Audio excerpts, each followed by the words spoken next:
রামকে যখন হত্যা করে গেছে তার মা বুড়ি ৮০-৯০ বছর বয়স, সে তুত্তুর করে যাচ্ছে ভিতরের দিকে। ওই দস্যুরা বলতেছে, এই তুই পালাস কোথায়? ওই পালা না, তোদের শেষটা দেখতে চাই। তো নাসিমের কথা ওরা যদি আমারে বাঁচতেই হয়, আমি এদের শেষটা দেখে যেতে চাই, এই জন্য বাঁচবো না, বাঁচার ইচ্ছা নাই। অনেক বেঁচেছি, আর বাঁচার ইচ্ছা নাই। এই খনি জালিম দস্যু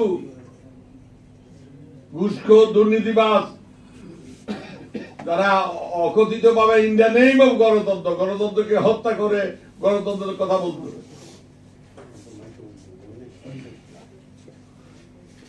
তাদের বিরুদ্ধে আপনাদের লড়াইটা জোরদার করেন, জাতিকে ঐক্যবদ্ধ করেন, মানুষকে ঐক্যবদ্ধ করেন। রুখে দাঁড়ান, আর সময় নাই। এরা কিন্তু 41 সাল পর্যন্ত এদের নাকি মৃত্যু নাই, 2041 সাল পর্যন্ত নাকি এরা থাকবে ক্ষমতা, এদের নাকি মৃত্যু নাই, আল্লাহর গজব নাকি নাই, আল্লাহ নাকি পালাই গেছে এই দেশ থেকে, এদের ভয়ে আল্লাহ পালাই গেছে দেশ থেকে। আমি আর বক্তব্য বাড়াবো না, আপনাদের সবাইকে দোয়া করি।